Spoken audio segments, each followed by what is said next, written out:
मुंशी प्रेमचंद की ज्वालामुखी एक प्रेरणादायक और सामाजिक चेतना से ओतप्रोत कहानी है जो मानवीय संवेदनाओं, सामाजिक समस्याओं और असमानता को बड़े प्रभावी ढंग से उजागर करती है। कहानी का विषय ग्रामीण जीवन, वहां के संघर्ष और सामाजिक अन्याय पर केंद्रित है, जिससे प्रेमचंद की लेखनी का अद्वितीय प्रभाव दिखता है। नीचे इस कहानी की एक विस्तृत व्याख्या दी गई है, जिसमें इसका मुख्य विषय, पात्रों का विकास और अंतर्निहित संदेश पर प्रकाश डाला गया है। 5000 शब्दों की सीमा के भीतर इसे विस्तार से समझने की कोशिश की गई है। कहानी का सारांश। भूमिका।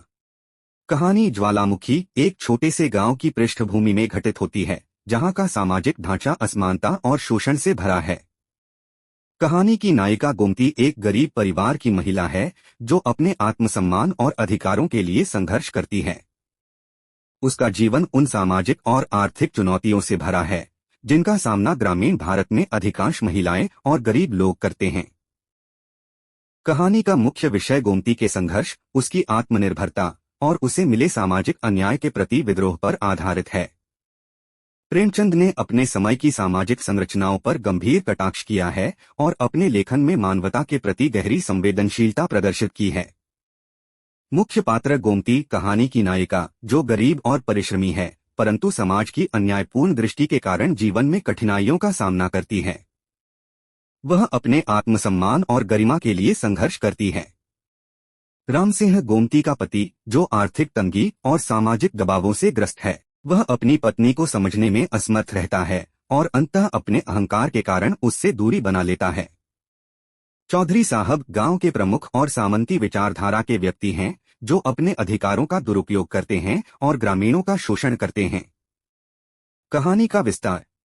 कहानी की शुरुआत में गोमती के जीवन की कठिनाइयों का वर्णन किया गया है।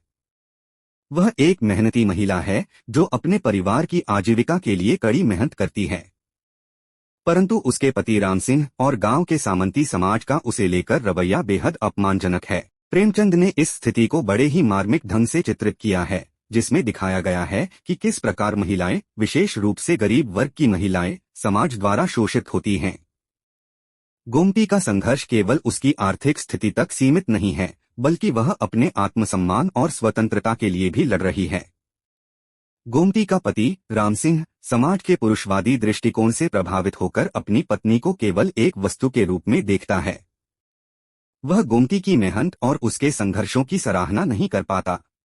इसके विपरीत उसे अपने जीवन में आने वाली सभी कठिनाइयों का कारण गोमती ही नजर आती है। कहानी का दूसरा भाग गोमती के आत्मसम्मान और अधिकारों के प्रति जागरूकता के विकास पर केंद्रित है।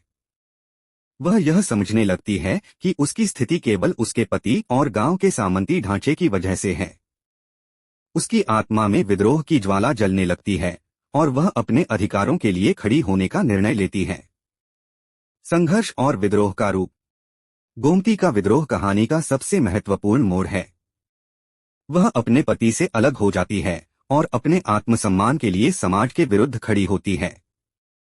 प्रेमचंद ने इस संघर्ष को ज्वालामुखी की तरह चित्रित किया है, जहां गोमती का विद्रोह एक शांत ज्वालामुखी की तरह धधकता है। राम सिंह, जो पहले अपनी पत्नी को समझ नहीं पाया था, अब उसकी आत्मनिर्भरता और दृढ़ संकल्प को देखता है।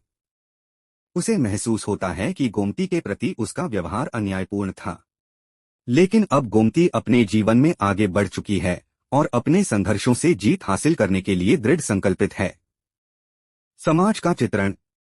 प्रेमचंद ने ज्वालामुखी में ग्रामीण समाज की असमानता और शोषण का सजीव चित्रण किया है।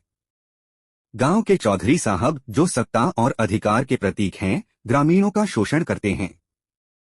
उनका चरित्र सामाजिक व्यवस्था की खामियों और कमजोरों के प्रति अत्याचार का प्रतीक है। चौधरी साहब जैसे पात्रों के माध्यम से प्रेमचंद ने दिखाया है कि कैसे समाज के ऊपरी वर्ग गरीबों और दलितों का शोषण करते हैं। लेकिन कहानी का अंत यह संदेश देता है कि चाहे जितना भी शोषण हो, अंततः सत्य और आत्मसम्मान की विजय होती है। गोमती का संघर्ष समाज की इस सड़ी व्यवस्था के खिलाफ एक प्रतीक बन जाता है। कहानी का अंत। कहानी का अंत गोमती की जीत के साथ होता है। उसका आत्मसम्मान, उसका साहस और उसकी दृढ़ इच्छा शक्ति उसे उसके जीवन के संघर्षों से बाहर निकालते हैं। प्रेमचंद ने इस कहानी के माध्यम से न केवल महिला सशक्तिकरण का संदेश दिया है, बल्कि यह भी दिखाया है कि समाज की असमानताएं और अन्याय एक दिन समाप्त होंगे, जब शोषित लोग अपने अधिकारों के प्रति जागरूक होंगे। गोमती का विद्रोह और उसकी आत्मनिर्भरता ज्वालामुखी की तरह है, जो समाज की असमानताओं को जलाकर समाप्त करने का संकेत देता है। प्रेमचंद का यह संदेश अत्यंत प्रभावशाली है कि जब तक समाज में असमानता और शोषण रहेगा, तब तक विद्रोह की ज्वाला जलती रहेगी। निष्कर्ष, मुंशी प्रेमचंद की ज्वालामुखी एक प्रेरक और सामयिक कहानी है, जो समाज में व्याप्त असमानताओं, महिला सशक्तिकरण और सामाजिक न्याय की आवश्यकता पर प्रकाश डालती है। कहानी का मूल संदेश यह है कि व्यक्ति अपने आत्मसम्मान और अधिकारों के प्रति जागरूक हो जाए, तो वह किसी भी अन्याय का सामना कर सकता है।